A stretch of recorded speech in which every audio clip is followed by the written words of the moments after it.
Amados hijos y hermanos míos todos muy queridos, en el corazón de nuestro Señor Jesucristo. El calendario ordinario de la Iglesia, o normal, celebra la fiesta de Cristo Rey en el domingo inmediatamente anterior al 1 de Adviento, aproximadamente hacia finales del mes de noviembre. Pero en el calendario antiguo, el que seguimos nosotros según el rito extraordinario o latino que venimos celebrando, la fiesta de Cristo Rey se celebra precisamente hoy, el último domingo de octubre, como siempre se hacía en tiempos anteriores.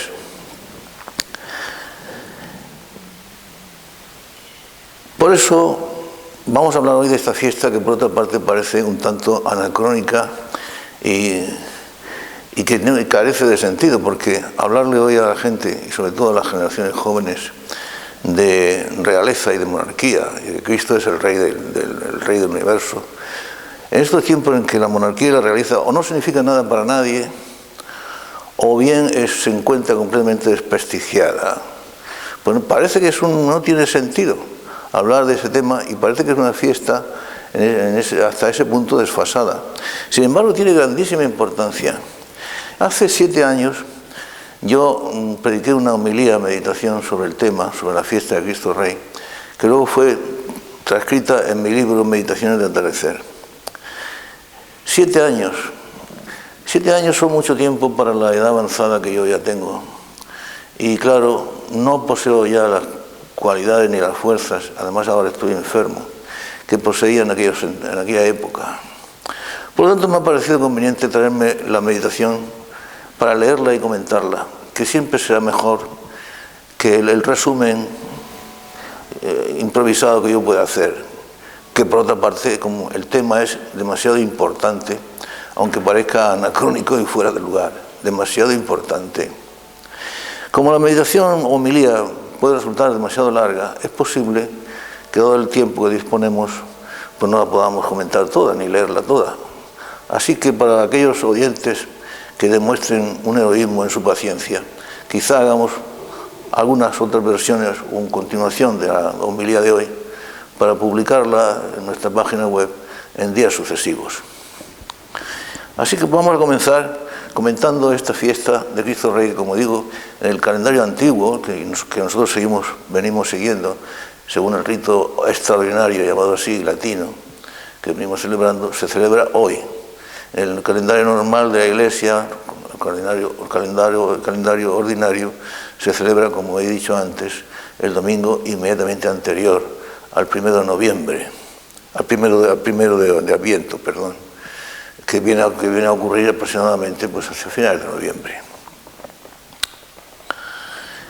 Decía yo en esta meditación que pronuncié hace 7 años, que resulta difícil explicar la persistencia de algunas fiestas de la Iglesia en el calendario litúrgico, por cuanto han logrado superar el paso del tiempo y las circunstancias adversas. Pero que sea difícil de explicar no quiere decir que carezca de razones que lo justifiquen. Puede suceder simplemente que el tema necesite una explicación más profunda o una nueva clarificación que haga más comprensibles las razones de mantenerlo actualizado a pesar de los cambios que el paso del tiempo y las nuevas condiciones históricas hayan podido introducir.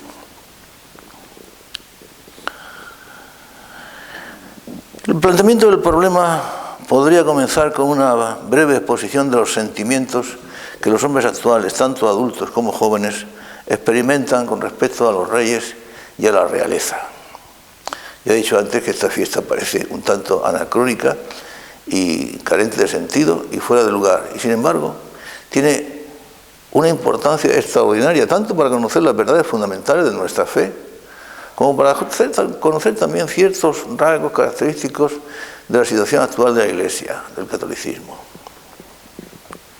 Con respecto a lo cual, decíamos, parece que la mayoría de los adultos conserva todavía una idea más o menos vaga del tema en cuestión.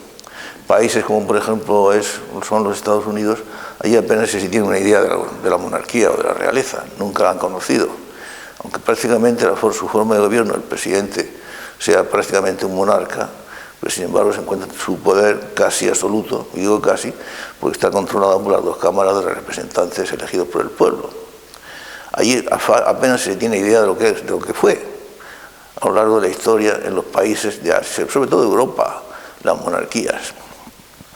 Pero en fin, sobre todo en Europa, sobre todo los adultos, los muy mayores, conservan una idea vaga todavía de lo que era la monarquía o la realeza.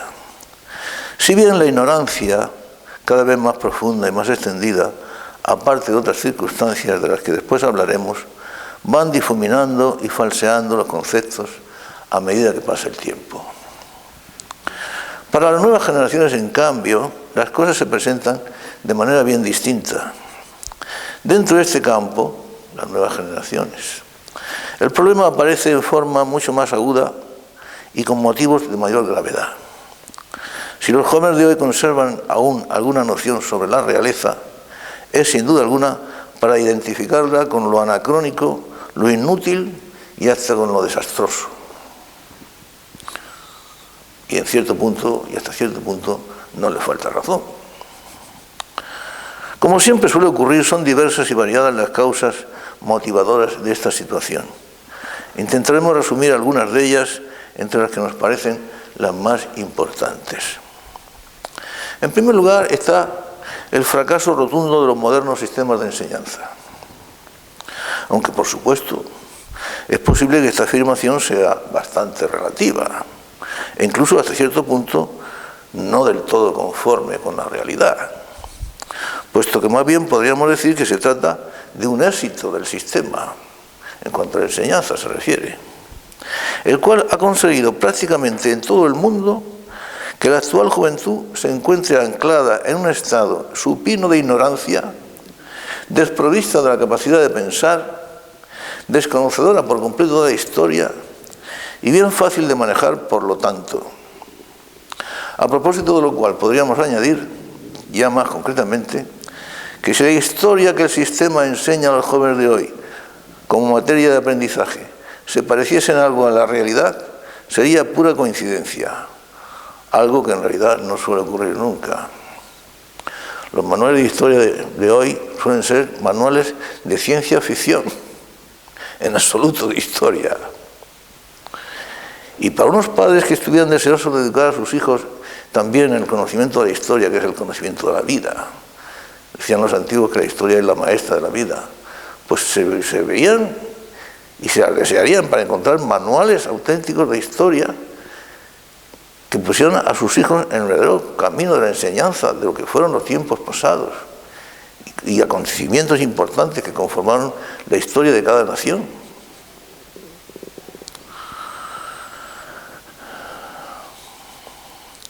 A continuación es forzoso anotar, además de esto, el descrédito que a costa de no pequeños esfuerzos han logrado introducir en esta institución, la monarquía, los pocos miembros que todavía la integran. Europa es hoy casi el único punto de referencia que aún permanece. Esfuerzos les ha costado, pero han logrado introducir en la institución sus propios miembros que todavía la componen, un verdadero y espantoso y calamitoso descrédito. Aquellos que no sienten ninguna clase de inclinación afectiva hacia la monarquía o la realeza, que son muchos, piensan que la institución no significa hoy otra cosa que un anacronismo inútil y costoso para los ciudadanos, cuando no algo aún más nocivo, y que, por lo tanto, debe desaparecer. Otro gran número de ciudadanos, más o menos indiferentes a cualquier forma de gobierno, también están convencidos de la inoperancia de la institución y, por supuesto, de su descrédito. Los partidarios de la realeza, en cambio, suelen ser personajes de tinte romántico, profundamente convencidos y más bien aferrados a tradiciones que muchos consideran como obsoletas y nostálgicas. No son muy numerosos en realidad, aunque otras veces se trata simplemente de individuos de carácter sumamente práctico, dedicados a cultivar amiguismos que parecen producirles pingües beneficios, y por eso son partidarios de la realeza. Personalmente, yo no soy un fervoroso entusiasta de la monarquía, aunque no la considero de todos modos una figura política peor o mejor que las formas de gobierno llamadas ahora democráticas, o incluso que la dictadura. Los griegos, que fueron los pioneros y grandes artífices del derecho político, incluían sin rubor a la dictadura como otra forma posible de gobierno. Los que no son expertos en derecho, y concretamente en derecho político, desconocen esto, que la idea peyorativa acerca de la dictadura es una idea moderna. Los tratadistas de derecho político, y sobre todo sus creadores, que fueron los griegos, consideraban la dictadura una forma de gobierno tan lícita como otra, conveniente en algún lugar determinado y en algún momento histórico determinado. Pasadas esas circunstancias, se volvía a otra forma de gobierno, pero que en determinadas ocasiones era necesaria. Estaban convencidos de que para un pueblo determinado y en un momento histórico también determinado, podía ser la mejor forma de gobierno e incluso hasta necesaria. Por mi parte, siempre he creído que las formas de gobierno como tales no son ni buenas ni malas, sino los hombres que las regentan o los pueblos que las eligen. Desde niño estuve convencido de que no existe la forma de gobierno perfecta, sino todo lo más, la menos mala. Y ya entonces sospechaba que por lo que hace al mundo de la política, los nombres y las etiquetas encubren siempre cosas distintas de las que proclaman. ¿Acaso puede creer alguien, por ejemplo, que en las llamadas democracias es el pueblo quien elige a los gobernantes que verdaderamente desea? Quizá en algunos países como los Estados Unidos haya mucho de verdad, sí, el pueblo tiene mucho que decir. En otros, como por ejemplo España, absolutamente nada. En España gobiernan las partitocracias, las cuales a su vez están movidas por oligarquías, cuya dirección en el fondo está movida y dirigida por personajes siniestros y desconocidos que se suelen identificar casi siempre con la masonería, lo cual no tiene nada que ver con la democracia. Pese a todo, la monarquía y la realeza gozaron durante largos siglos de la estima y del respeto de los pueblos, sin que vayamos aquí a entrar en el problema de hasta qué punto fueron siempre merecidos tales estima y respeto. Y es bien sabido que al menos hasta la caída del antiguo régimen, nadie puso en duda el carisma de los reyes, ni se discutió acerca de su poder absoluto. No se discutía sobre eso. Cuando en la epopeya de Tolkien, me refiero al Señor de los Anillos, cuando en la epopeya de Tolkien se habla de las manos del rey como manos que curan, el autor se está haciendo eco de un sentimiento por demás universal y popular del carisma cuasi sagrado de los reyes. Los grandes imperios amasados por los pueblos de Occidente que lograron hacer historia coincidieron en el tiempo con la forma de gobierno monárquica, sin que eso quiera decir que vayamos a insistir aquí en una relación de causa y efecto. Es sabido también que los teólogos de la Edad Media, haciendo suya una tradición multisecular que se remonta a tiempos anteriores a Jesucristo, estaban convencidos del carácter divino de la institución monárquica, la monarquía como forma de derecho divino. Por supuesto que hoy ya nadie cree en esto último, con la excepción quizá de unos pocos fanáticos soñadores de los que nadie suele hacer caso. De todos modos, hasta la caída del llamado antiguo régimen, como ya hemos dicho antes, no se puede dudar de la inmensa prestancia y del carisma casi sobrenatural que durante siglos los pueblos le reconocieron a la realeza. Sin embargo, con la desaparición del poder absoluto de los reyes y aún antes de que se extendieran por el mundo las ideas democráticas, se produjo un cambio radical en la mentalidad de los pueblos de Occidente.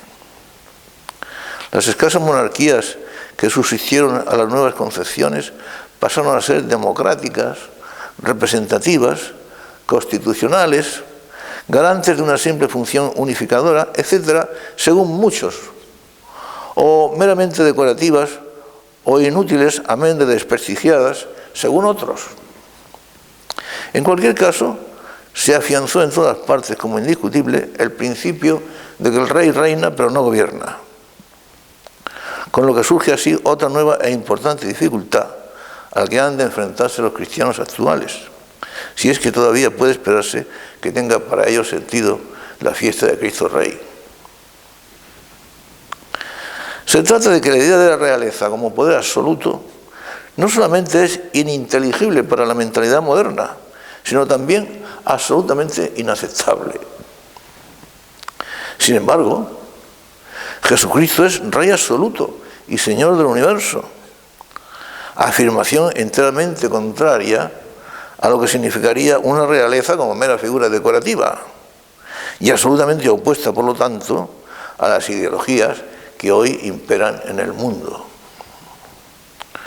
Con lo cual, por extraño que parezca, aún no hemos llegado a lo más espinoso del problema, puesto que con la infiltración dentro del organismo eclesial de las ideas democráticas, no solamente se ha pretendido subvertir maliciosamente la estructura jerárquica y monárquica de la Iglesia, sino que también de manera indirecta pero lógica se ha intentado desvirtuar y difuminar la figura de Cristo como Rey y Señor de todo lo creado.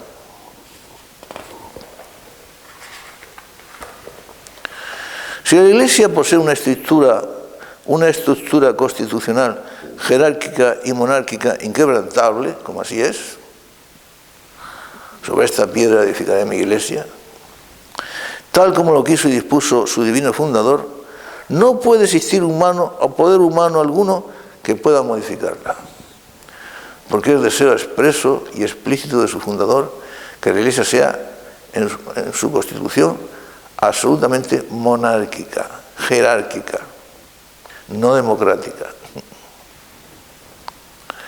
Pero sucede además que su constitución jerárquica y monárquica se fundamenta necesariamente en el hecho de que su fundador, el Verbo hecho hombre, ha sido constituido como Rey, dueño y Señor de todo el universo. La configuración monárquica de la esposa de Cristo, la Iglesia, en toda la trabazón de su organismo y más que nada en su ápice, no obedece a una mera voluntad arbitraria o aleatoria de su fundador, sino a lo que podría considerarse como una prolongación estructural o adestra de la persona de aquel, como dice San Pablo en los Filipenses, a quien Dios le exaltó y le otorgó el nombre que está sobre todo nombre, para que al nombre de Jesús se doble toda rodilla en los cielos, en la tierra y en los infiernos, y para que toda lengua confiese, Cristo Jesús es Señor, para gloria de Dios Padre. San Pablo en los Filipenses, capítulo 2. El organismo del cual Él es la cabeza habría de ser, por lo tanto, un reflejo y manifestación del carácter real de su persona. Debido a lo cual, cuando se ha pretendido difuminar o al menos mitigar la estructura constitucional de la Iglesia bajo la influencia de corrientes ideológicas de tintes democráticos, se ha causado un grave daño a la fe y a la salud espiritual de los fieles. Trataremos de decir algo lo más resumidamente posible acerca del modo como se hizo posible llegar a esta situación. Después de la Segunda Guerra Mundial, se extendió por el mundo occidental la ola ideológica de la democracia, a lo cual contribuyó también la caída del nazismo y la desaparición del muro de Berlín, años después. A partir de ese momento no se reconoció legitimidad alguna política ni de ninguna otra clase a lo que no pasara por el tamiz de la democracia y de todo lo que el mundo conocía como derechos humanos. Como puede suponerse, los derechos humanos han ido siempre íntimamente ligados a la democracia y viceversa. No hay derechos humanos sin la democracia y no hay democracia sin derechos humanos. Tal como suele ocurrir en el extraño modo de comportarse la naturaleza humana, fueron muy pocos los que trataron de definir y aclarar con precisión lo que significaba la democracia. Todo el mundo hablaba y habla de ella, pero pocos saben lo que son, lo que es, y ninguno quien la define con exactitud. No es sorprendente, por lo tanto, que ideologías políticas absolutamente opuestas utilizaran ese mismo nombre para designar situaciones contrarias, pretendiendo cada cual, como es de suponer, ser el verdadero poseedor de la pura ciencia democrática. La Alemania del Este, dominada por los comunistas, se llamaba República Democrática Alemana y pretendía ser tan democrática como lo eran las democracias occidentales. El mismo nombre aplicado a situaciones completamente, no digo ya diferentes, sino incluso contrarias. En cuanto a los derechos humanos, ocioso es decir que cada ideología, cada país y hasta cada individuo los han venido enumerando e interpretando de modo distinto. Los comunistas asiáticos, por ejemplo, están plenamente convencidos, y así lo predican, de que allí es donde más y mejor se practican los derechos humanos. Asombrosamente, sin embargo, nada de esto ha parecido preocupar a las actuales corrientes de pensamiento, las cuales han continuado su curso como si nada ocurriera. Todo parece indicar que así como la Revolución Francesa entronizó a la diosa razón, la edad contemporánea ha derribado por los suelos el sentido común. Pero más asombroso todavía es el hecho de que a lo largo de toda la segunda mitad del siglo XX, las nuevas ideas también encontraron cabida dentro de la Iglesia. A partir de los tiempos del Concilio Vaticano II, un grupo de ideólogos encabezados principalmente por los teólogos alemanes más conocidos, de tendencias marcadamente progresistas e incluso neomodernistas, según algunos, consiguieron encauzar a su modo el pensamiento dentro de la Iglesia. Convertir una institución monárquica y jerárquica, como es la fundada por Jesucristo, en una institución puramente democrática. A través de un hábil manejo de los medios de comunicación, amén de una inteligente distorsión de los datos teológicos, de una sutil presión, pretextando las nuevas necesidades y circunstancias históricas sobre obispos y teólogos menos preparados, y de una asombrosa exhibición de habilidades diplomáticas, lograron concesiones importantes, de las cuales fue la primera el hecho de que las discusiones en el seno del concilio transcurrieran bajo su dirección. Aparte de eso, ya en el periodo postconciliar, las conclusiones alcanzadas por los padres conciliares fueron o bien ignoradas o bien interpretadas de forma más bien tergiversada. Y no es esto todo, porque los nuevos teólogos, audaces fortuna iugat, los nuevos teólogos lograron algo paradójico y por demás curioso. Mientras que el movimiento no se ha cuidado nunca de prestar demasiada atención al verdadero magisterio, antiguo o moderno, menos aún ha vacilado jamás en lanzar los rayos de los anatemas contra cualquiera que intente la menor resistencia. Por una parte, olvidar y desestimar el magisterio, bien antiguo, bien moderno. Por otra parte, lanzar los rayos de los anatemas contra aquellos que querían discrepar de las teorías de estos avanzados ideólogos, pretextando que estaban en contra del magisterio, los que los combatían. Muy inteligentemente ha jugado sus cartas con un doble juego. En realidad, si por un lado socavaron hábilmente la autoridad del Papa, y no menos la de los obispos, por otro, han pretendido imponer a los católicos la obligación de aceptar como dogma de fe cualquier cosa que el Papa piense, hable o lleve a cabo, se cumplan o no las condiciones requeridas para la infalibilidad o en general para la garantía del magisterio.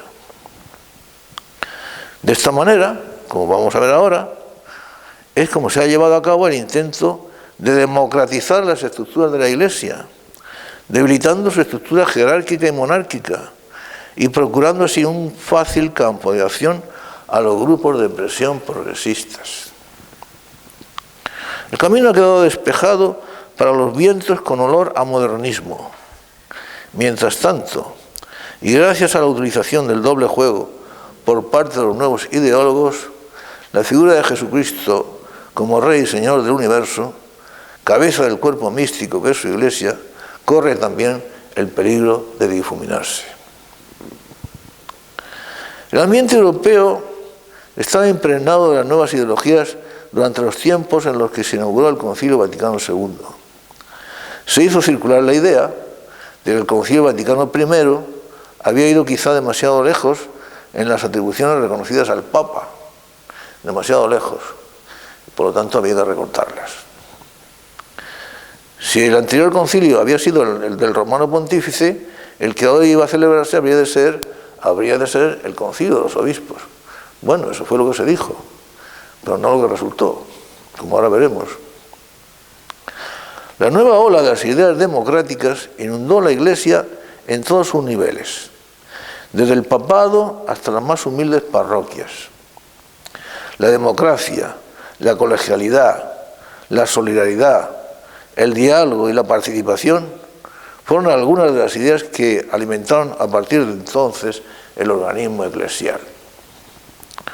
A lo que hay que añadir la incansable acción de los movimientos que abogaban por la promoción de los seglares, las nuevas ideas sobre el reconocimiento de los derechos y participación de la mujer, etcétera, etcétera, y que vinieron a desplazar a los sacerdotes de sus funciones propias para colocarlos en un estamento de fieles de segunda categoría.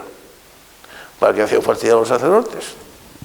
La promoción de los seglares, el reconocimiento de los derechos de la mujer, la independencia y la autonomía de los religiosos. Los sacerdotes, bueno, para hacer lo que les dijeran los seglares. Por lo que respecta a las funciones propias del Papa, conocidos grupos de presión hicieron circular ideas acerca de enfatizar la colegialidad, así como también las de conseguir el previo consenso y aun la aprobación de las correspondientes sagradas congregaciones y comisiones pontificias para la publicación de los documentos papales, la de recabar el conveniente consentimiento de los obispos, la de utilizar las consultas y el diálogo con las diversas conferencias episcopales, o las de limar asperezas doctrinales que pudieran obstaculizar el entendimiento con otros jerarcas de las iglesias separadas, etcétera, etcétera. El caso era recortar, como fuere, la autoridad del Papa. Todo ello sin perjuicio de seguir esgrimiendo como argumento condenatorio, y siempre que fuera necesario, maniobra del doble juego, la falta de fidelidad al Romano Pontífice contra cualquiera que intentara denunciar tales manejos. La filosofía del doble juego. El papel del Papa, que hasta ahora había sido reconocido siempre como pastor supremo de la Iglesia Universal, se iba desvaneciendo, y con ello el concepto de Iglesia como institución monárquica edificada sobre la roca de Pedro. En cuanto a los obispos, en contra de lo que hubiera podido esperarse, sus funciones y autoridades se vieron también mermadas por la prestancia que las conferencias episcopales fueron adquiriendo después del concilio. Es sabido que todos los documentos y declaraciones insisten siempre en que cada obispo es independiente dentro de su propia diócesis, aunque claro está, integrado en el colegio episcopal, sometido a su vez y presidido por la autoridad del Papa, pero dentro de eso, cada obispo independiente en su propia diócesis. Y que no quedaba sujeto a las decisiones de la propia conferencia episcopal, lo cual es cierto en teoría. Los obispos no quedan sujetos por ley a las decisiones de la conferencia episcopal, lo cual es cierto en teoría, pero irrealizable y utópico en la práctica, puesto que cualquier obispo conoce las consecuencias que pueden recaer sobre él si discrepa del conjunto. Las decisiones de las conferencias episcopales se toman por el sistema de votación, tal como disponen la colegialidad, la solidaridad, el consenso, la doctrina democrática, etcétera, etcétera, etcétera. La escueta realidad nos muestra, sin embargo, que puesto que dentro de las colectividades como tales resulta más difícil mantener un criterio personal, no es raro que los grupos de presión acaben casi siempre imponiendo su parecer. De manera que la figura del obispo, hasta ahora padre y pastor de su propia iglesia diocesana, aunque sometido siempre a la autoridad del pastor supremo, que es el Papa, la autoridad del obispo, hasta ahora padre y pastor de su propia iglesia diocesana, queda prácticamente obligada a gobernar bajo la forma del voto y del consenso de la mayoría, de donde también aquí, por lo tanto, el sistema democrático, paulatina y casi insensiblemente, continúa desplazando al sistema monárquico. Pero es quizá en las parroquias donde el fenómeno es más ostensible para los simples fieles, a pesar de que a menudo suele pasar desapercibido para ellos. De esta forma, el estamento más inferior del organigrama, los seglares, aunque también el más popular y numeroso, tampoco queda excluido de sufrir el acoso de manejos que intentan cambiar la estructura de la Iglesia. Desde el momento en que las parroquias han pasado a ser entidades estructurales, macroorganizadas y organizativas, olvidando su antiguo carácter de lugar de reunión familiar, de santificación, lo que era la antigua eclesía, reunión familiar, reunión de fieles que pensaban lo mismo, que amaban, tenían los mismos sentimientos, amaban a Jesucristo de la misma manera y se reunían como en familia, para convertirse ahora en estructuras macroorganizadas y organizativas, han visto aparecer en su seno las parroquias, un enjambre de ministros, comisiones, juntas parroquiales, etc. Todo ello a cargo de los laicos y a veces también con intervención de monjas.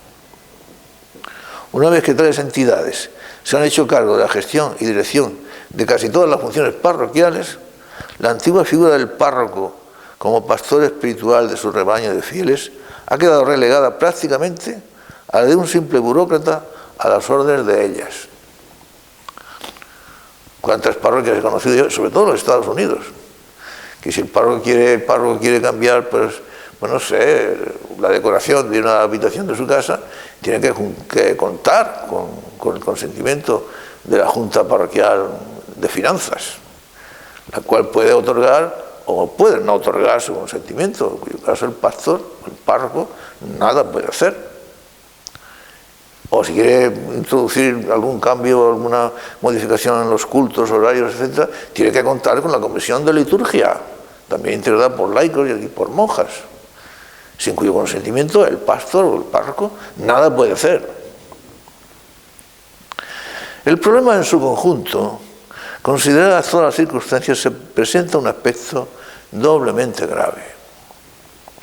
En primer lugar, porque estando estructurada la Iglesia jerárquica por institución divina, el Papa como único pastor supremo no es sometido a ninguna otra forma de autoridad.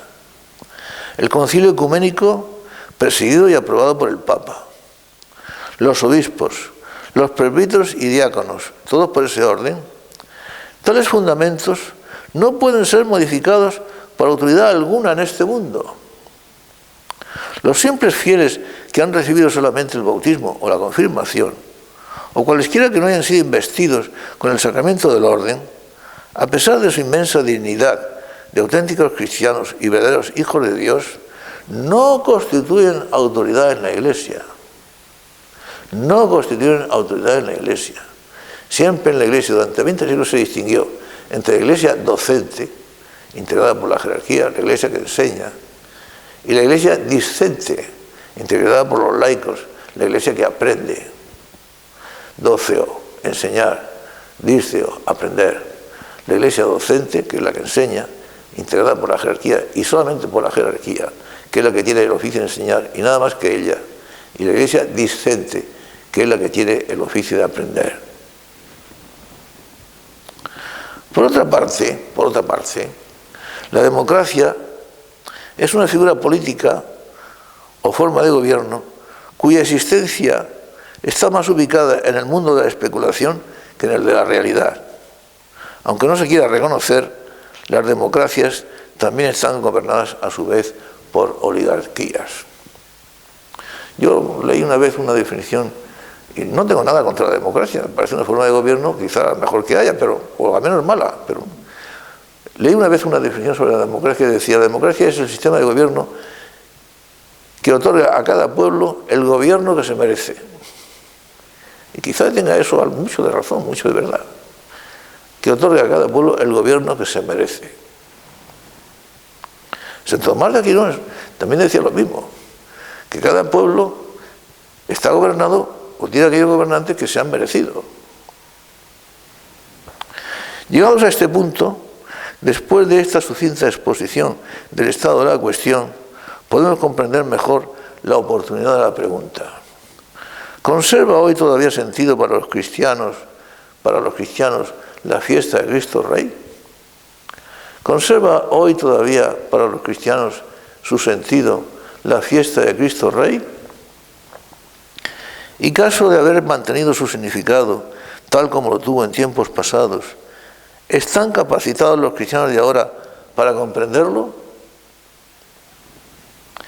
Es necesario reconocer que, desaparecida la condición del poder absoluto de los reyes, desprestigiada por sus propios representantes la institución de la realeza, además de haber sido distorsionada y falseada por la historia moderna, y ante las circunstancias nuevas históricas, la pregunta no es fácil de responder. Sin embargo, la revelación es clara y contundente en este punto. Jesucristo es el Señor absoluto y el Rey del universo. Dominus dominorum et Rex Regum. Señor de señores y Rey de reyes. Dominus dominorum et Rex Regum. Así lo dice el Apocalipsis, el sagrado libro del Apocalipsis. Señor de señores y Rey de reyes. San Pablo se gloría en proclamar de él en la primera carta a su discípulo Timoteo, diciendo, hablando de Jesucristo: al Rey de la eternidad, incorruptible, invisible, único Dios, el honor y la gloria por los siglos de los siglos. Pero el misterio de la realeza de Cristo no puede ser bien entendido si no es dentro del misterio de la Iglesia, de la cual Él es la cabeza. Aunque la Iglesia, a su vez, junto con las estructuras que la constituyen, es también un misterio de fe, contenido como tal dentro de los artículos del credo. Creo en la Santa Madre Iglesia. Solamente bajo esta perspectiva podemos echar una ojeada a la historia y a los sucesos del presente sin peligro de escandalizarnos. Ambos temas, el misterio de la realeza de Cristo y el misterio de la Iglesia, están estrechamente vinculados. Puesto la razón última de que la Iglesia haya sido instituida sometida a una forma de gobierno monárquica y no democrática, sobre todo en su ápice, radica en el hecho de que Cristo, el Verbo hecho hombre, ha sido constituido como único Rey y Señor del universo. Si se olvida que la Iglesia es un misterio de fe, se convierte para nosotros en algo ininteligible. Y ha de tenerse en cuenta al mismo tiempo que cualquier misterio de fe es ya de por sí y por lo tanto un misterio. Lo que quiere decir que puede estar abierto a que se profundice en su contenido, pero que por definición permanecerá siempre con el carácter de algo arcano e imposible de conocer plenamente. De esta forma ya podemos admitir, sin escrúpulos bobalicones, el hecho de que la Iglesia es divina y humana al mismo tiempo, lo que equivale a decir que es también a su vez santa y pecadora. Ecclesia semper reformanda. Ni los cristianos de la época apostólica, ni los padres de la Iglesia, ni los teólogos de la Edad Media desconocieron el hecho, ni menos aún lo hubieran admitido jamás como objeto de escándalo. Así lo viene a reconocer sin paliativos un magnífico texto de Bernanos, con el cual vamos a terminar por hoy esta disertación. Bernanos, en su diario del cura rural, refiriéndose a la Iglesia, decía con gran claridad y con gran oportunidad, decía así nuestro autor: una parroquia una parroquia es forzosamente sucia. Una cristiandad es más sucia aún. Aguardemos el gran día del juicio y veremos lo que los ángeles tendrán que sacar a paletadas de los más santos monasterios. Eso prueba que la Iglesia tiene que ser una buena ama de casa, una ama de casa razonable. Y una buena ama de casa sabe que no puede hacer de su hogar un relicario. Tales cosas no son más que ideas y pensamientos de poeta. El misterio de la Iglesia, el misterio de la realeza de Cristo. Cristo, Señor de señores y Rey de reyes. Señor del universo y fundamento de todo lo creado. El tema es tan importante y tiene tantas implicaciones, a pesar de que parece inadecuado para los tiempos modernos. Es tan importante que merece la pena, para los que tengan paciencia de continuar oyéndolo, esta clase de exhortaciones, de que las continuemos posteriormente.